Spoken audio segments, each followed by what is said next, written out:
Bonjour Gwendolen, merci d'être avec nous ici. On est dans la salle de presse de Bordeaux. Il y aura peut-être un peu de bruit autour de nous, mais peu importe. Donc en plein cœur du jumping de Bordeaux. Gwendolen, vous avez 37 ans, vous êtes originaire de Toulouse, installée à Toulouse. On lit de vous que vous êtes née dans une famille sportive mais pas cavalière. Donc on va en reparler. Et pourtant, vous commencez la compétition extrêmement jeune. Vous rencontrez le succès très tôt. Vous avez gagné le titre de championne de France de concours complet. D'ailleurs, dans l'ensemble des catégories, c'est-à-dire à poney en 2022. 2002. En 2002. À poney en 2002. En junior en 2002 également. En jeune cavalier 2006. Et puis ensuite pro élite en 2022 cette fois. Vous êtes aussi, bien sûr, la gagnante du CCI 5 étoiles de Pau. Vous avez participé à 3 fois au championnat d'Europe senior. Vous étiez présélectionnée 2 fois pour des Olympiades. Vous avez à votre palmarès, en tout cas, vous avez à votre palmarès 6 victoires en niveau CCI 4 étoiles, 1 en CCI 5 étoiles et puis 3 victoires en Coupe des Nations de concours complet. Gwendolen, à l'instant, on a entendu, du coup, nous, on a discuté et nos auditeurs auront entendu les mots de votre compagnon, de Maxime, qui dit de vous que peut-être l'une de vos principales qualités, ce serait d'être résiliente, que vous pouvez traverser des déserts, que vous pouvez traverser des combats qui pourraient en coucher plus d'un et que malgré tout, vous êtes toujours debout et vous continuez toujours. Est-ce que, avant de nous parler de votre histoire, avant de nous parler de l'équitation, de votre vision du concours complet, de vos enjeux, etc., est-ce que vous pourriez commencer peut-être par nous parler de vous, de votre personnalité, de quelle femme vous êtes ? Bonsoir du coup, merci d'avoir pensé à moi aussi pour cette interview. C'est toujours, j'écoute beaucoup vos podcasts et c'est vrai que c'est intéressant, je trouve ces formats-là assez longs, ça permet de vraiment connaître un peu plus les gens. Du coup, moi, ma personne, je sais pas. Je pense que effectivement, je suis quelqu'un qui est un peu un mental d'acier de ce côté-là. C'est-à-dire que des fois on dit que j'ai un cœur de pierre, par exemple. Il n'y a pas grand-chose qui m'abat, en fait, ou en tout cas pas très longtemps. C'est vrai que je rebondis toujours et j'ai la chance d'avoir cette faculté-là de toujours vouloir aller de l'avant. Max, c'est un peu pareil. Je pense que c'est aussi un peu le sportif peut-être qui est comme ça. C'est ça qui est aussi paradoxal parce que justement en compétition, je suis pas, c'est quand même assez connu, je suis pas celle qui a le mental le plus, je dirais, le plus froid. Et d'un autre côté, il peut m'arriver un tremblement de terre juste avant de passer. C'est sûr que j'irai toujours au front, j'irai toujours à la guerre un peu et rien ne m'abat, oui, ça c'est vrai. Donc je pense qu'effectivement, ça c'est une de mes plus grandes qualités que je peux avoir, voilà, qui peut peut-être être un défaut aussi. Je laisse pas beaucoup passer les sentiments, je m'ouvre pas beaucoup, je peux paraître froide, voilà, il y a d'autres choses effectivement de l'autre côté, oui. Merci déjà Gwendolen pour ce que vous avez dit par rapport au podcast en commençant et puis merci d'avoir fait cette description de vous. C'est marrant, c'est parce que Maxime a résumé assez bien la chose comme vous l'avez fait. On aimerait mieux comprendre un peu qui vous êtes. Donc, vous êtes originaire de Toulouse, vous êtes installé à Toulouse, vous n'êtes pas né dans une famille de cavaliers et pourtant, aujourd'hui, vous avez votre place dans le sport de haut niveau. Est-ce que vous pouvez nous expliquer, nous parler un peu de votre histoire ? Comment est-ce que vous en êtes arrivé là ?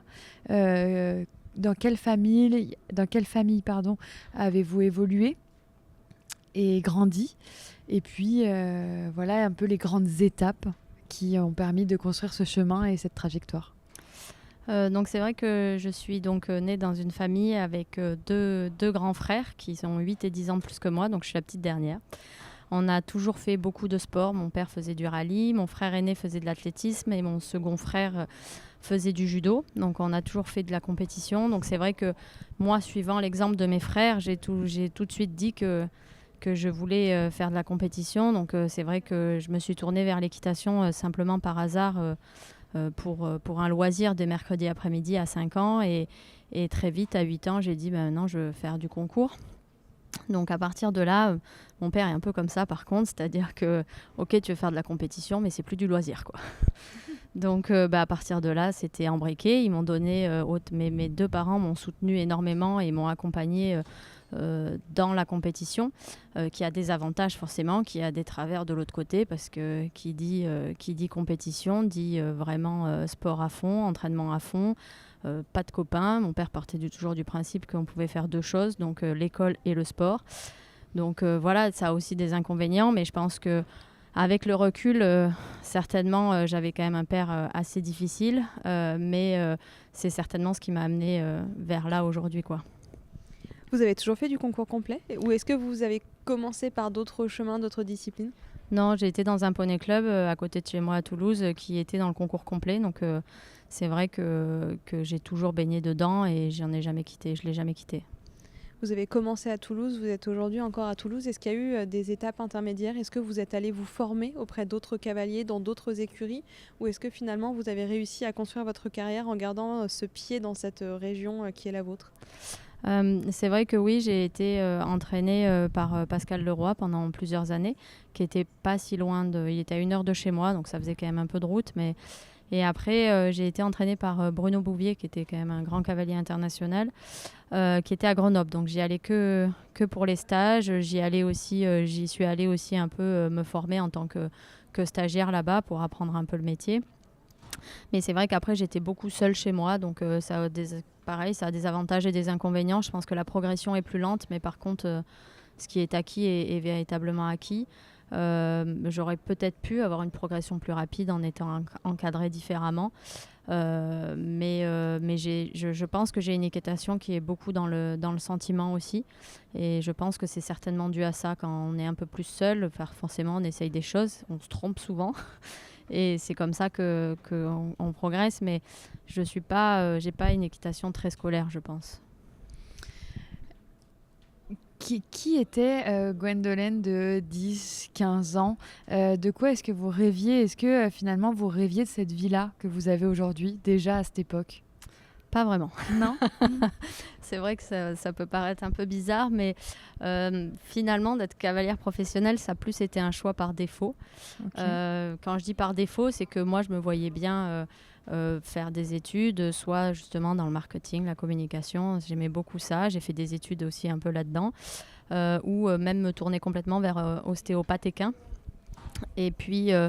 mon père n'en avait pas forcément décidé comme ça non plus. Et du coup, le chemin a été très vite tracé de construire une écurie.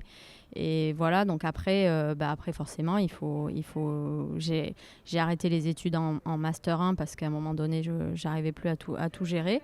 Et puis par contre, voilà, j'ai bossé pour faire grandir les écuries, les faire vivre. Et puis mon sport de haut niveau à côté, ce qui est une chose que beaucoup de cavaliers connaissent où c'est vraiment pas facile. Maintenant, de 10 à 15 ans, c'est vrai que forcément, on est quand même après, je dirais, on vit un peu un rêve quand même d'avoir une écurie. Quand on a 20 ans, c'est quand même un rêve. J'avais des étoiles plein les yeux, je me rendais pas compte de beaucoup de difficultés non plus. C'est sûr qu'aujourd'hui, je pense que je ferais des choses certainement différemment. Et aujourd'hui, vous vivez quand même de votre passion. Vous êtes à très haut niveau. Est-ce que cette vie, vous êtes épanoui dans cette vie? Elle vous convient par rapport à ce que vous nous disiez juste avant? Vous n'avez pas de regrets ou... Non, j'ai pas de regrets aujourd'hui parce que j'arrive à trouver satisfaction de cette vie-là. J'ai toujours vécu pour la compétition, j'ai toujours vécu pour le sport de haut niveau. C'est ce qui m'a toujours me fait me lever le matin. C'est des objectifs, c'est d'avoir des objectifs de performance. C'est ça qui fait que j'ai envie de travailler tous les jours, j'ai envie de travailler mes chevaux.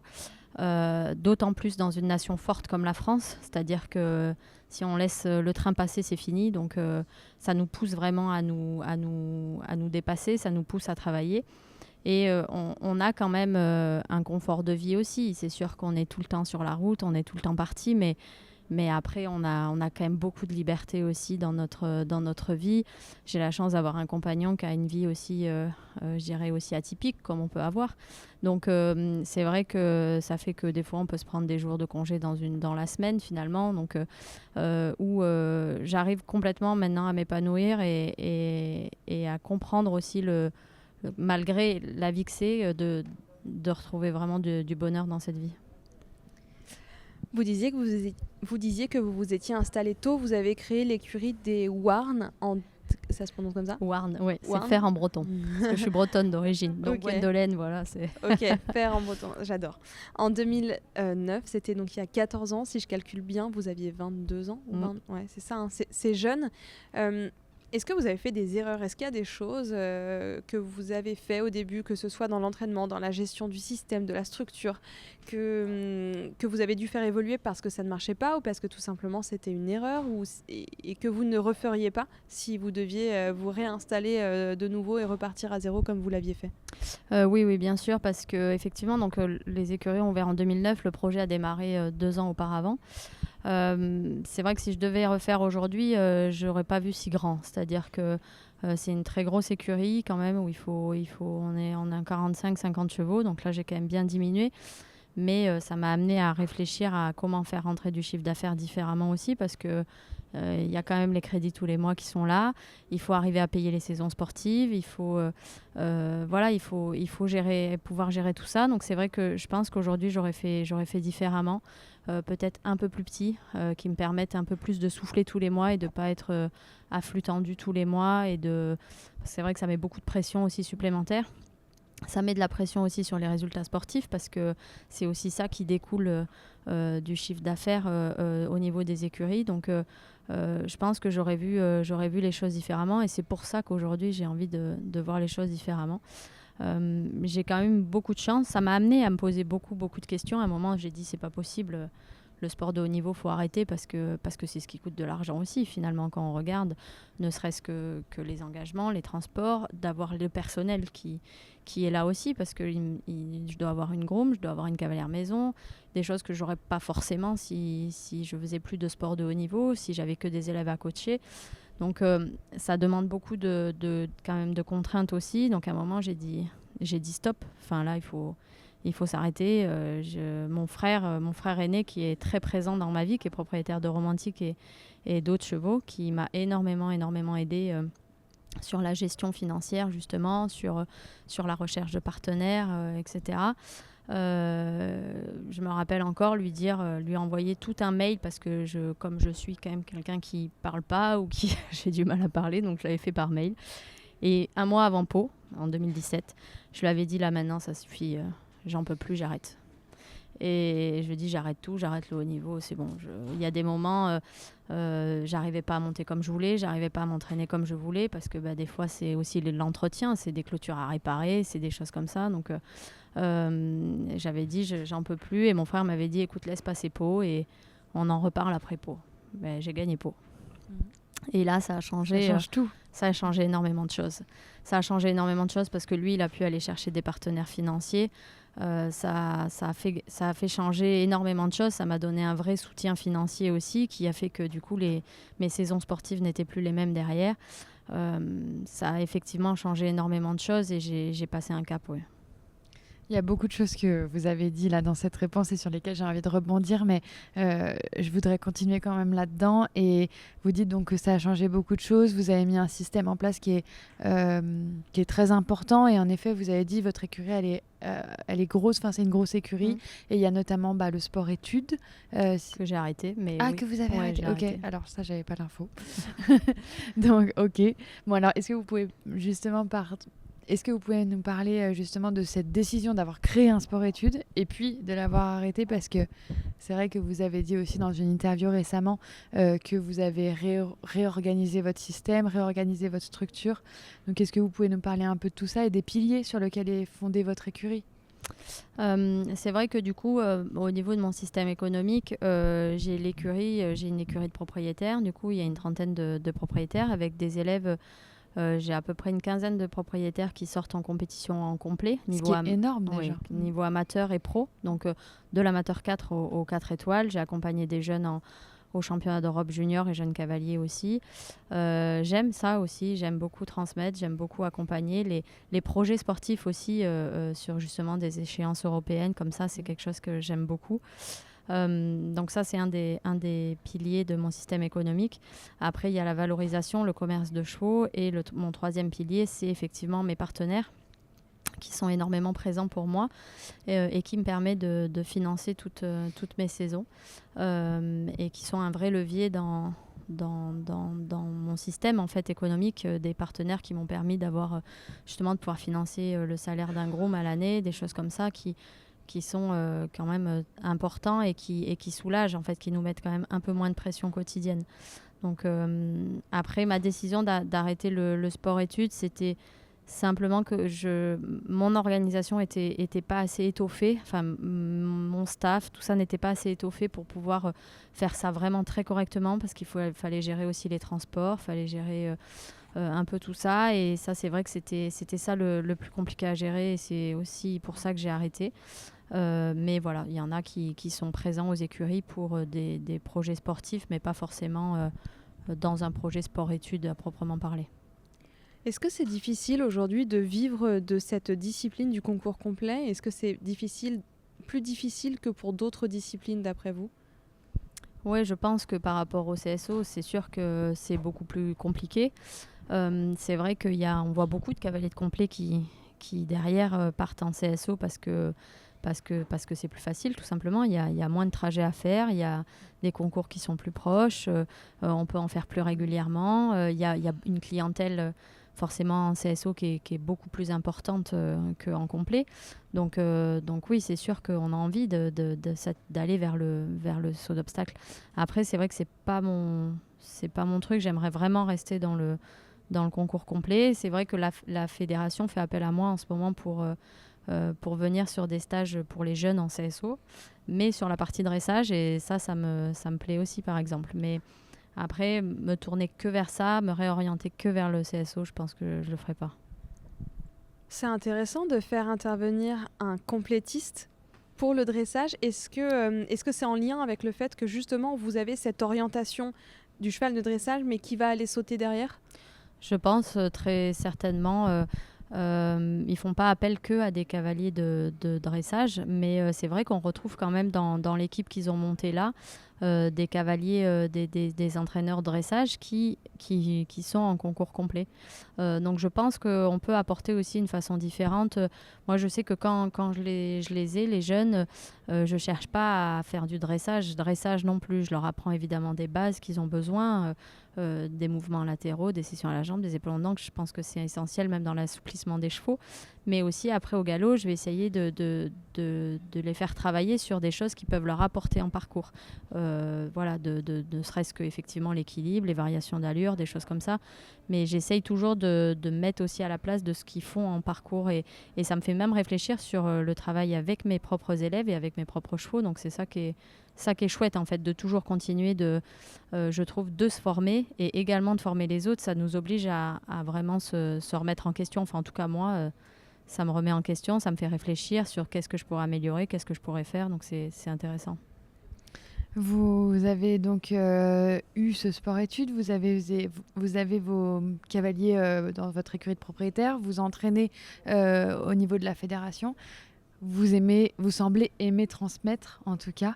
Est-ce que c'est quelque chose qui vous a toujours passionné, quelque chose que vous avez toujours aimé, ou est-ce qu'à la base, ça a été une obligation financière, entre guillemets, et puis vous y avez pris goût, ou comment vous êtes par rapport à ça ?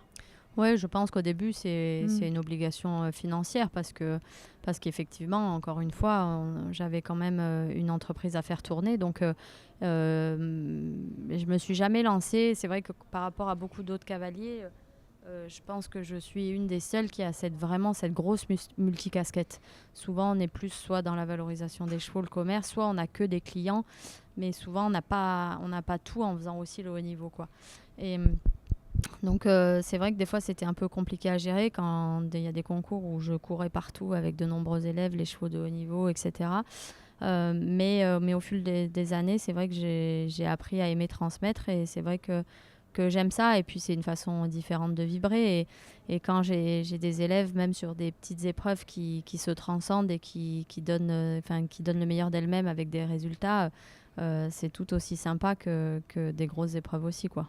C'est une question qu'on posait souvent au début du podcast et qu'on pose beaucoup moins aujourd'hui, mais je trouve que ça va bien un peu dans le fil de ce que vous êtes en train de dire. D'après vous, c'est quoi les valeurs en fait qu'on peut transmettre par le biais du cheval à des enfants, des jeunes adultes, etc. Qu'est-ce que le cheval transmet d'après vous ? Je pense que le cheval transmet, à mon avis, comment ça s'appelle, de réfléchir quand même, de beaucoup réfléchir pour essayer de s'adapter à chaque cheval, parce que on va pas tous les monter de la même façon, donc à le comprendre, à réfléchir. Donc c'est toujours cette remise en question, je dirais, pour vraiment faire le meilleur, donner le meilleur à son cheval. Après, forcément, je trouve que la compétition est quelque chose de formidable quand même dans l'apprentissage de la vie, je dirais. Ça amène quand même beaucoup de valeurs. C'est pour ça aussi que beaucoup d'entreprises cherchent aussi les profils un peu de sportifs en compétition comme ça. C'est vrai que ça amène beaucoup de valeurs. Je trouve que par contre, ce qui se perd aujourd'hui, c'est plus les hommes de chevaux, je dirais. Enfin, quand je dis hommes de chevaux, je parle en généralité, femmes ou hommes, évidemment. Et c'est ce que j'ai du mal aussi des fois avec certains de mes élèves, ou que j'ai pu avoir du mal. C'est que le cheval objet, pour moi, c'est vraiment pas possible. Moi, j'ai été à l'école de Bruno Bouvier et ça n'existait pas, quoi. C'était vraiment prendre soin de son cheval et de son matériel. Et ça, je trouve que ça se perd un peu quand même. Vous m'avez un peu devancé, mais justement, c'est hyper intéressant. J'allais à l'instant vous poser cette question-là. Comment, quand on est coach, entraîneur, formateur, comment est-ce qu'on forme un homme de cheval ? Comment est-ce qu'on transforme un petit cavalier en un homme ou une femme de cheval ? C'est compliqué de nos jours. Je trouve vraiment que c'est compliqué, et c'est toujours arriver finalement à jongler et à pas être trop dur non plus, et à laisser passer des choses. C'est vrai que je peux être quelqu'un de dur, hein, ça c'est sûr aussi, mais du coup c'est arrivé à jongler, et là-dessus je laisse pas passer beaucoup de choses. Alors j'essaye de vraiment faire comprendre et de faire les soins, de sortir son cheval en concours. Enfin, on ne laisse pas au box 23h/24. On va le faire brouter, on s'en occupe. Derrière, il y a tous les soins à faire. Après un cross, on le fait marcher, on fait les soins, on le brosse, et à la maison quotidiennement aussi. Et l'entretien de son matériel, et l'entretien du box de son cheval. Enfin, c'est des choses que je trouve qu'aujourd'hui sont plus difficiles à transmettre. Et des fois, je me heurte un peu aux cavaliers et aux parents. C'est ce que j'allais dire. Je suis désolée de le dire, mais oui. Et voilà, je crois d'ailleurs que ça se retrouve dans les poney clubs, où on entend beaucoup. Moi, quand j'étais gamine, je passais mes journées entières au poney club à être avec les chevaux. Nous aussi. Voilà, et apparemment aujourd'hui c'est plus trop le cas. J'ai pas de centre équestre, j'ai pas de poney club, mais j'ai quand même beaucoup qui le disent, qui vont juste monter leur heure d'équitation et partent ensuite. Voilà, et c'est vrai que ça, j'aimerais vraiment qu'on arrive à le retransmettre. J'essaye de le dire et tout, mais c'est pas facile. On parle souvent de ça dans les podcasts, que oui, la génération qui arrive, et puis les jeunes aujourd'hui n'ont plus tout à fait les mêmes valeurs, entre guillemets. En tout cas, ça évolue beaucoup. Souvent, on revient finalement à une question d'éducation de la part des enseignants, de la fédération, etc. Alors, sans pointer du doigt personne, évidemment, mais je veux dire, il y a un vrai système qui n'est plus le même aussi aujourd'hui, et ça ne vient pas forcément que de la personnalité des enfants. Oui. Voilà. La vidéo qu'on a publiée qui a fait le plus de partages, le plus de vues, le plus d'impressions, c'est Nelson Pessoa, tout simplement, qui disait le système sportif actuel des sports équestres forme de très bons cavaliers, de très bons techniciens, de très bons performeurs, mais pas beaucoup d'hommes de chevaux. Ouais, c'est exactement ce que je retrouve aujourd'hui. C'est exactement ce que je retrouve aujourd'hui, et ce que je trouve on a vraiment du mal à faire passer. Alors que je pense, et je parle vraiment pour mon sport, parce que ça peut être vite réducteur sinon, mais en plus en concours complet, je pense qu'on a vraiment besoin de créer un lien avec le cheval, et que par rapport au cross, par rapport à tout, on a vraiment besoin de ce lien créé, et que ça passe aussi par tout ce qu'on fait à côté avec son cheval, quoi. C'est vrai qu'aujourd'hui beaucoup de jeunes ont tout de suite des grooms, des chevaux comme ça. C'était déjà pas le cas à mon époque. Alors bon, je parle de ça, mais c'était mine de rien il y a quand même presque 20 ans. C'est vrai, déjà on s'occupait vraiment de son cheval. On était là, et puis s'il fallait se lever à 6h du matin pour aller nourrir, on se levait à 6h du matin pour aller nourrir. Il y a quand même tout ça qui, je pense, est important pour créer du lien, et pour pour vraiment performer aussi quand même. Je vais changer de sujet complètement, radicalement. On parlait par contre quand même d'hommes et de femmes de chevaux. Alors voilà, je fais le lien là-dessus. Vous avez été la première femme française à remporter un CCI 5 étoiles en 2017, donc à Pau. Plus aucune femme n'a représenté la France en concours complet depuis Marie-Christine Duroy de Laurière en 1996 à Atlanta. Est-ce que être une femme dans les sports équestres et plus précisément dans le concours complet, ça a pu, à un moment donné, être compliqué pour vous, ou alors vous n'avez jamais ressenti la différence? Clairement, sportivement, j'ai jamais senti la différence, étant donné qu'on voit d'ailleurs que la championne olympique, une championne d'Europe et championne du monde sont toutes des femmes étrangères, mais ce sont toutes des femmes. En France, on a ce gros problème-là où effectivement, depuis Marie-Christine, je suis la seule femme qui... Effectivement, il y a des jeunes qui arrivent là, mais clairement, ça doit faire 10 ans, 15 ans que je suis presque toute seule. Je suis effectivement la première femme française à avoir gagné un 5 étoiles, mais aussi un 4 étoiles long et un 4 étoiles court. Marie-Christine a des gros résultats aussi, mais celui-là c'est moi du coup. Mais voilà, c'est vrai que du coup forcément ce qui me tient à cœur c'est de faire mieux que Marie-Christine de Laurière. Et bon, il me reste encore quelques marches aussi à gravir par rapport au JO par exemple, mais non, j'ai jamais senti de différence. Je pense qu'on a des chevaux qui s'adaptent très bien aux femmes, des chevaux qui s'adaptent très bien aux hommes. Clairement, jusqu'à aujourd'hui, je dirais que j'ai senti clairement aucune différence sportivement. Je pense que effectivement, l'autre point qui se présente là, à l'âge que j'ai, par rapport à mon histoire, c'est effectivement tout ce qui est maternité dans un sport mixte maternité et sportive où je me rends compte. Mais bien avant ça, quand j'y pensais pas, clairement, j'avais aucune différence entre les hommes et les femmes. Je pense que c'est plus un phénomène de société française que de cavalière, je dirais. Vous avez hésité quand vous avez eu l'envie avec votre compagnon d'essayer d'avoir un enfant, de tomber enceinte? Vous avez hésité à mettre votre carrière un peu en pause, de côté, à peut-être prendre le risque aussi de perdre potentiellement vos partenaires, de perdre votre place dans l'équipe, entre guillemets, même si évidemment une place dans l'équipe c'est quelque chose que l'on acquiert à l'instant T avec un cheval, avec des résultats, mais quelque part quand on n'est pas là, on ne nous attend pas et l'équipe fait rentrer quelqu'un d'autre. Ça a été une réflexion pour vous ou pas vraiment? C'est exactement ce que je disais tout à l'heure, c'est-à-dire qu'en plus on est dans une équipe de France qui est forte, c'est-à-dire que si on laisse le train passer, c'est fini. Et donc pour moi c'était... tous les ans je disais non, c'est pas le moment. Je voyais les années tourner et là j'ai dit bon ben là à un moment donné faut y aller. Mais pour moi c'était parce que j'ai toujours eu ce désir d'enfant, mais c'était pas une priorité, je dirais. Pour moi c'était vraiment ma carrière sportive la priorité. Et pour moi je m'étais dit bon ben je fais un enfant, je le décide à telle date, ça doit rentrer dans un planning de concours et je m'arrêterai que tant de mois et voilà. Sauf qu'en fait la réalité, la vie c'est pas du tout comme ça. Donc c'est vrai que ça a été quelque chose d'assez difficile même à accepter après plusieurs fausses couches, après le décès de Charlie, après tout ça. C'est vrai que du coup effectivement je vois la vie différemment aujourd'hui, mais l'acceptation de devoir mettre sa carrière un peu de côté, c'est quand même quelque chose de très difficile pour moi et très difficile aujourd'hui encore, et de me dire aussi que les autres ils continuent, que les mecs ils n'ont pas ce problème là finalement. Ça c'est quelque chose de difficile et qui m'est vraiment difficile à accepter, ouais. Je vais parler de ce sujet parce que vous nous avez complètement autorisé à le faire et vous nous avez dit en off que voilà, vous étiez totalement confortable avec ça.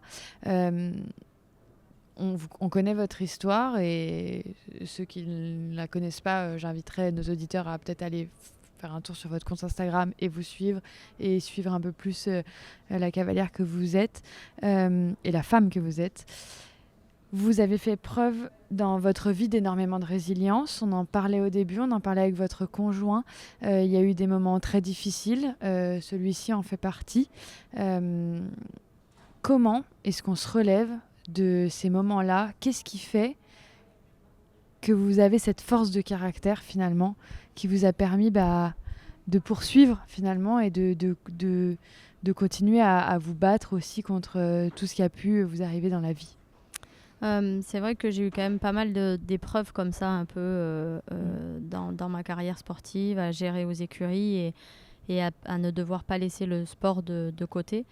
J'avoue quand même qu'il m'est jamais arrivé quelque chose d'aussi difficile que donc, le décès de ma fille à sa naissance. Comment on se relève de ça? Je pense que j'ai pas de je peux pas vraiment dire, mais c'est vrai qu'on a un tempérament où on est repartis tous les deux. Une semaine après, j'étais en train de donner mes cours, j'étais dans ma carrière parce que j'ai ce besoin-là aussi de bouger, de m'occuper, que mon esprit vraiment il s'occupe aussi, quoi. Rester enfermé chez moi, c'était quelque chose de pas possible. Max est reparti aussi tout de suite aux affaires parce que c'est vrai que on oublie souvent aussi le côté papa, on pense souvent à la maman, mais le papa est quand même là aussi, a quand même vécu cette chose terrible également. Après, c'est vrai que comment on s'en remet, forcément, hein, c'est pas été tout rose, il y a des hauts, il y a des bas. Au début, on part tout feu, tout flamme parce qu'il faut avancer. Je pense qu'il faut se donner un truc pour avancer. Donc, je suis repartie pleine balle en concours. Et puis, arrivé au mois de mai, là, j'ai pris une bonne claque dans la gueule où je parlais tout à l'heure que je suis quand même quelqu'un de dur, je suis quelqu'un qui m'ouvre pas et que là, je me retrouvais plein milieu d'un cross à m'arrêter et à pleurer tout ce que je pouvais. C'est des choses, déjà pleurer devant des gens, c'était pas possible pour moi. C'est m'ouvrir comme ça a été très difficile pour moi aussi à accepter. Et derrière ça, j'ai dit bon là, on a eu quand même un entourage très très très proche qui nous ont énormément entourés. Et c'est vrai que là, ils m'ont dit Gwen, il faut que tu fasses quelque chose, il faut que tu te fasses aider. C'est normal que tu craques et tout, mais donc, je me suis fait aider par une hypnothérapeute spécialisée dans le deuil périnatal, qui m'a énormément aidée et qui, du coup, m'a énormément aidée, m'a fait comprendre aussi certains mécanismes du cerveau. C'est vrai qu'après, pareil, j'ai voulu repartir, il fallait que j'avance, il fallait que je sois performante, c'était ma bouée de sauvetage, en fait, je pense, de repartir sur la compétition. Et je faisais des erreurs que je comprenais pas, en fait. Je faisais des erreurs en concours qui m'arrivaient pas. Moi, si vraiment il y a une chose qui me caractérise, c'est que je pense que je suis vraiment une femme de cross. Je suis quand même quelqu'un qui part, c'est ça, qui part à la guerre. J'ai toujours été très performante sur ce test-là, et là, je faisais des fautes, mais j'arrivais pas à comprendre. Et on m'a aidé aussi à comprendre qu'à un moment donné, le cerveau, il pouvait pas tout faire. Il pouvait pas être concentré sur mon sport. Il pouvait pas être concentré sur réparer, faire son deuil. C'est des choses qui, pour moi, j'ai du mal à l'entendre, j'ai du mal à l'accepter, mais j'ai été bien obligée de le faire. C'est vrai que derrière ça, il nous est arrivé un autre souci aussi, parce que effectivement, j'ai dû, je le dis assez ouvertement, mais j'ai dû avorter pour un petit bébé qui était trisomique. Donc ça, c'était fin septembre. Donc c'est vrai que ça a été une année quand même très compliquée, et du coup accepter tout ça, accepter que le cerveau à un moment donné il marche pas comme on a envie qu'il marche, quoi, et que même si on met toute la volonté, si on veut avancer, il y a un moment il faut lâcher prise aussi, et c'est pour ça aussi que j'ai arrêté ma saison plus tôt, que là j'ai dit bon là il faut que je m'arrête un coup, il faut que je pose les valises, que je change des choses, et que j'ai décidé de effectivement réduire mon piquet de chevaux et de changer des choses aux écuries. Oui. Justement, comment est-ce que vous avez abordé l'après, ces changements qui vous sont apparus en fait peut-être plus essentiels et plus indispensables que ce que vous pensiez auparavant, ou peut-être qui sont devenus essentiels et indispensables parce que votre vie a changé? Qu'est-ce que vous voulez maintenant et comment vous voyez votre carrière? J'ai décidé c'est vrai, un peu de m'autoriser une pause finalement dans ma carrière. Je suis pas en train de dire que j'arrête, hein, loin de là. Mais c'est vrai que j'ai souhaité changer des choses parce qu'à un moment donné, j'arrivais plus. Je montais énormément de chevaux. J'avais une vingtaine de chevaux que je sortais en concours.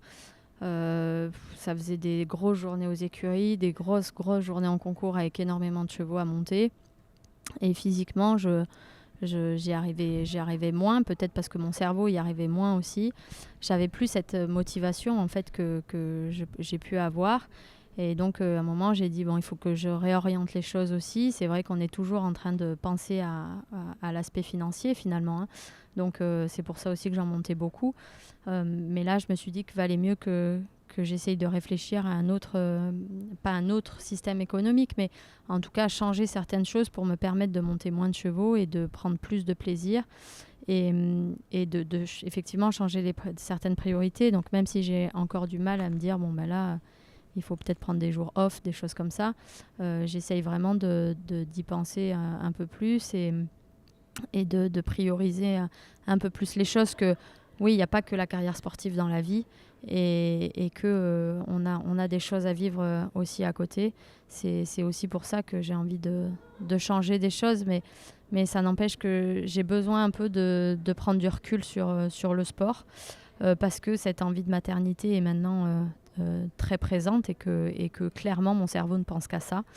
Et donc pareil, on m'a fait comprendre qu'à un moment donné, le cerveau, il ne pouvait pas penser à tout en fait. Donc pour moi, c'était avant, j'arrivais toujours à faire les deux et puis le projet sportif était bien plus important. Aujourd'hui, j'ai compris que ce n'était pas le cas. Je vais avoir 38 ans demain. Oui, c'est vrai, c'est ce que Michel Asseret vient de m'écrire. Du coup, il y a un moment aussi, il faut que je prenne des décisions. Donc j'ai envie de me consacrer à ça cette année, à enfin avoir un enfant. Et repartir de plus belle en 2025. Je sais que j'ai des chevaux derrière pour repartir sur l'Olympiade de 2028 et du coup me focaliser là-dessus, mais m'octroyer un moment de souffler un peu. Ouais. En tout cas, c'est vraiment tout ce qu'on vous souhaite. Vraiment, voilà, on espère que votre projet de maternité ira au bout et qu'on vous retrouvera en 2028 à haut niveau. Justement, en parlant d'Olympiade, là encore, je change radicalement de sujet. Vous n'êtes pas sans savoir, évidemment, que le concours complet est mis à rude épreuve ces dernières années, avec notamment des événements, là encore, pas très drôle, tragique exactement, avec le décès de Thaïs. L'accident, il y en a eu plusieurs, mais c'est vrai que l'accident qui a secoué aussi le monde du complet français, c'est l'accident de Zazie, la jeune Zazie qui va très bien d'ailleurs, et on est ravis de le savoir. Comment est-ce que vous voyez... Alors vous aviez dit dans une interview en 2020 de Grand Prix, vous aviez dit « Je défendrai toujours le concours complet parce qu'il mérite qu'on se batte pour lui ». Et que vous refusiez de considérer ces accidents comme une fatalité. Aujourd'hui, en 2024, 4 ans plus tard, quel regard est-ce que vous portez sur ces problématiques qu'on connaît, qui est la sécurité dans le concours complet, ces accidents qui existent et dont on parle beaucoup, et puis de l'avenir potentiel du concours complet? Je ne changerai pas ce que j'ai dit en 2020. Je me battrai toujours pour le concours complet parce que c'est une discipline qui est quand même formidable et qui, en plus effectivement d'être difficile, ça montre aussi tout le lien, je pense, et la complicité qu'on peut avoir avec nos chevaux. L'adrénaline qu'on peut avoir sur le cross est quand même quelque chose d'exceptionnel aussi, ce qu'on peut vivre avec nos chevaux. Maintenant, bien sûr qu'il faut chercher toujours à évoluer, il faut toujours chercher à améliorer la sécurité. Je pense que le concours complet est conscient de tout ça et justement améliore la sécurité vraiment dans le sens où on a de plus en plus d'obstacles à système MIMS. Je pense que c'est au début, ça nous a tous fait un peu peur. Mais aujourd'hui, c'est vraiment bien ancré finalement dans les crosses et je pense que c'est très bien. Je pense que ça peut sauver certaines chutes. Il faut toujours chercher à s'améliorer, à augmenter les protections aussi sur nous, dans la recherche et le développement, mais aussi effectivement sur les obstacles. Je pense qu'il y a pas mal de choses à faire. Sur les qualifications des couples aussi. C'est des choses où il faut qu'on fasse attention aussi parce que souvent... et je parle en connaissance de cause parce que j'ai été comme ça, c'est-à-dire que ce côté un peu tout feu tout flamme, ce côté un peu warrior, qui a peur de rien, j'étais comme ça quand j'étais jeune, clairement. Donc que rien pouvait nous arriver. Donc j'ai fait des grosses chutes aussi, sans heureusement sans rien de grave. Avec le recul, aujourd'hui, je me dis que j'ai été vraiment conne, c'est clair. Mais c'est pour ça que je pense que ça passe aussi dans la pédagogie, dans l'éducation des jeunes cavaliers. Et il faut aussi arriver à pointer du doigt tout ça, que aussi, par exemple, la vitesse, c'est pas que rentrer à l'heure, c'est pas la première chose à penser. Tout ça fait partie aussi de l'éducation. Donc, je pense qu'il faut former vraiment les cavaliers à ça, qui nous écoutent aussi. Et ça passe aussi par là, je pense, l'avenir du complet. J'ai eu la chance à plusieurs reprises d'être à Pau et de pouvoir marcher le cross cette année, notamment avec Michel Asra qui m'a aidé à faire la reconnaissance. C'était super intéressant. Mais aussi à badminton, c'était il y a 2 ans, 2022. Et j'avais vraiment été marquée par le cross de badminton, plus que par Pau, je pense. J'ai trouvé ça extrêmement impressionnant. J'ai trouvé ça angoissant, vraiment. À quoi on pense quand on se lance sur un parcours comme le parcours de badminton notamment? Comment est-ce qu'on peut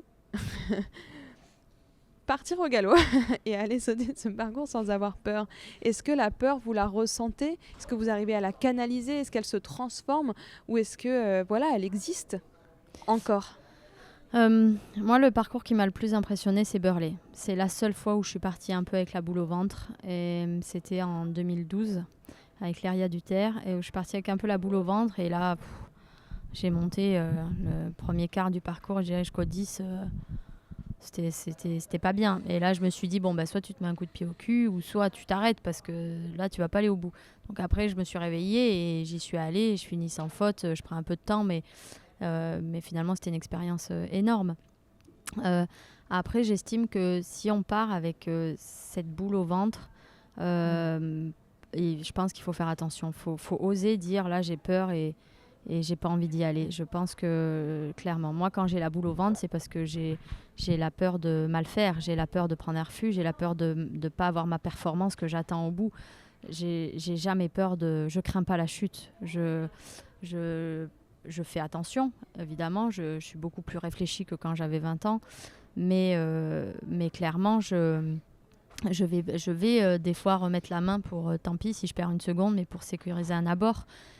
Mais je pars jamais avec la peur de me dire de tomber. Ça m'est arrivé peut-être avec 1 ou 2 chevaux, où là j'ai dit il faut arrêter de les monter, c'est parce que justement c'est pas possible. Mais sur les gros parcours, non. Cette boule au ventre, c'est la boule au ventre de rater sa performance sportive, quoi. Je vais rebondir sur un mot de Maxime Livio qu'on a eu cet après-midi. On a enregistré une table ronde en vue des Jeux de Paris 2024 qui sera disponible à l'heure à laquelle je vous parle. Maxime qui disait sur cette question de sécurité justement que oui, on mettait en place des obstacles mobiles. Oui, c'était une bonne chose, mais que d'après lui, c'était aussi... ça devenait problématique parce que les chefs de piste, du coup... mettaient des difficultés supplémentaires avec des obstacles mobiles et qui fait que le niveau du cross augmente encore et peut malheureusement créer encore des accidents. Qu'est-ce que vous pensez de ça ? C'est vrai que des fois, on peut se retrouver avec des combinaisons en parcours ou des obstacles où ils se servent du prétexte du MIMS pour se dire on peut placer ça là ou à tel endroit. Et alors que le MIMS c'est plus là pour sécuriser et non pas pour ajouter finalement soit de la difficulté, soit de la dangerosité. Moi, je pense surtout aussi aujourd'hui, ce que j'ai l'impression de voir quand j'ai regardé et commenté tous les crosses, que ce soit au championnat d'Europe, que ce soit, c'était badminton aussi cette année, avec le temps qu'il y a eu. Ce que j'ai l'impression aussi, c'est que notre sport évolue énormément. Qu'on est vraiment sur des chevaux qui, en dressage, ont de plus en plus de locomotion pour aller chercher les points aussi, sont de plus en plus dressés. Des chevaux qui sautent de mieux en mieux, mais on va moins chercher les chevaux qui ont du sang, j'ai l'impression. Qu'on a les chevaux qui ont quand même moins de sang et qui, du coup, souvent sont beaucoup plus à la peine sur les dernières minutes de cross, et c'est là où on peut avoir aussi des accidents. Et je pense que tant qu'on est sur des formats courts, jusqu'au niveau 4 étoiles court, ça pose pas de problème. Mais que dès qu'on rentre sur des 4 étoiles longs, sur des championnats, sur des 5 étoiles, c'est là où le sang du cheval est encore plus important et nous aide sur la fin des parcours. Et je pense qu'on commence à l'oublier un peu, et c'est peut-être là-dessus où aussi il faut faire attention. Quoi qu'il en soit, la sécurité dans le cross, ça va être l'enjeu majeur de la décennie à venir pour la discipline. Oui, c'est clair que effectivement, il faut travailler là-dessus. Après, il faut pas oublier non plus que malheureusement, ça reste un sport aussi, je dirais pas comme un autre, mais qu'on peut avoir des accidents à cheval en dehors du cross, qu'on en voit beaucoup, que des fois on met en lumière, nous on pointe du doigt toujours le concours complet, mais j'ai des tas d'accidents en tête. J'ai encore une cavalière qui marchait au pas en balade, son cheval a eu peur d'un truc, il est parti, elle est tombée à la renverse sur un caillou, des vertèbres pétées. Elle était au pas, elle finissait, on avait fini le cours, elle remontait de la carrière. Donc elle est passée pas loin de quelque chose de grave aussi, de très grave aussi. Et donc il y a beaucoup d'accidents finalement qui sont aussi en dehors du cross. Et donc c'est bien sûr qu'il faut aller sur la sécurité du cross, bien sûr que c'est l'enjeu majeur de notre discipline pour la faire survivre, et que il faut penser à tout ça. Si on veut continuer, il faut qu'on s'adapte à des modifications, il faut qu'on s'adapte à améliorer les circonstances, la sécurité, pardon. Et je peux vous dire que tout le monde vraiment y travaille, parce que je fais partie aussi des groupes de travail là-dessus. Comme je suis élue à la Fédé, forcément j'ai accès à tout ça, et qu'il y a beaucoup de remises en question, il y a beaucoup de partage, il y a beaucoup de réunions qui sont faites sur la sécurité, sur comment améliorer, encore une fois, sur l'éducation des cavaliers, sur la sécurité des obstacles de cross, mais aussi sur la recherche et développement du matériel. Donc on y travaille pour justement préserver quand même cette fantastique discipline. Gwendolen, alors on vous l'a dit en arrivant, vous nous avez posé la question, on est en décalage horaire. Oui. Opposé. Léa revient de plus 6h et moi de moins 6h, moi de plus 9h30. Et ça, du je vois plus sur l'une que sur l'autre. Du coup, je vais avoir une question qui intervient à peu près, je pense, 32 minutes après le moment où elle aurait dû être posée, mais c'est pas grave. On parlait tout à l'heure de ces hommes et femmes de chevaux qui se perdent, qu'on avait de plus en plus de mal à les former, à les trouver, à les créer tout simplement. Mais finalement, c'est quoi pour vous être un homme de cheval ou une femme de cheval ? Elle est bien cette question, non ? Ouais. Pour moi, une femme ou un homme de cheval, c'est effectivement créer du lien déjà aussi avec son cheval. Cette relation qu'on peut avoir avec cet animal, ça va être créer du lien avec justement en s'en occupant, en faisant les soins, en sachant que un cheval c'est pas un objet, que avant tout on aime l'animal, que avant tout on est là pour l'animal quand on fait du cheval, quand on fait de l'équitation. Alors bien sûr, moi la compétition est une chose prépondérante dans ma vie, et que peut-être je dirais aujourd'hui que c'est ce qui me fait lever, c'est ce qui me donne envie de continuer, c'est ce qui me donne envie de monter à cheval, j'ose le dire. Mais malgré tout, mes chevaux, je les respecte, mes chevaux, je les aime. J'ai de la complicité avec tous les chevaux. Je pense qu'ils me voient comme une carotte géante aussi, tellement je donne des carottes et des bonbons tout le temps.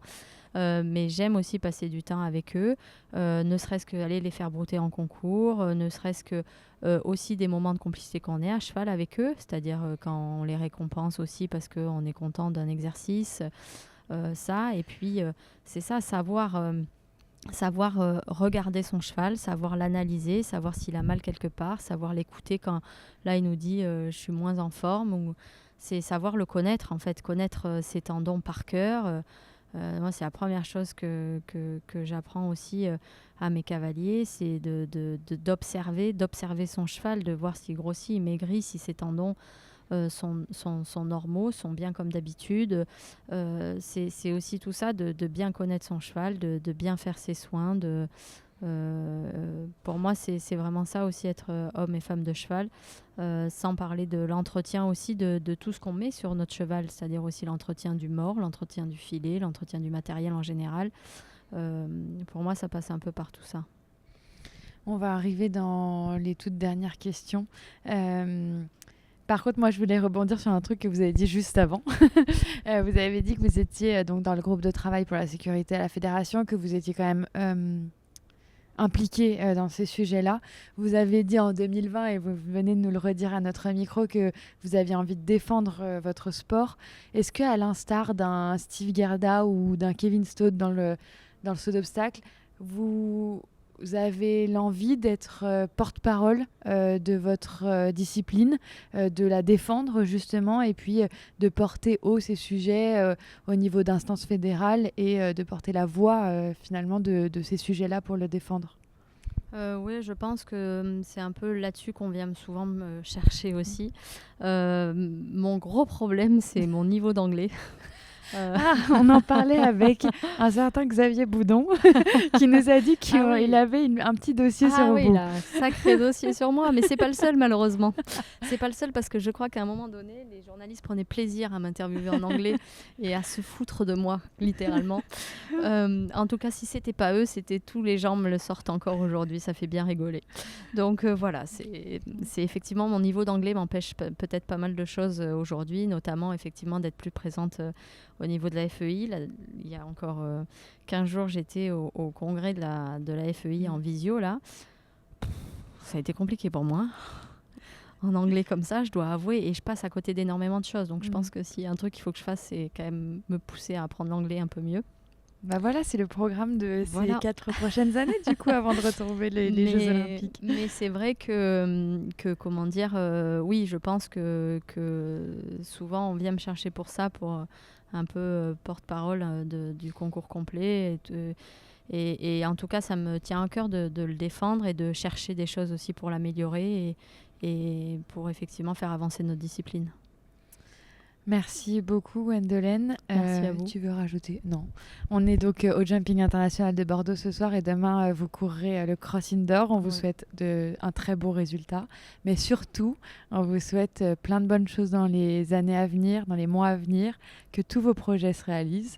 Et puis, on va continuer de vous suivre de très, très près. Merci beaucoup. Merci à vous deux pour cette interview.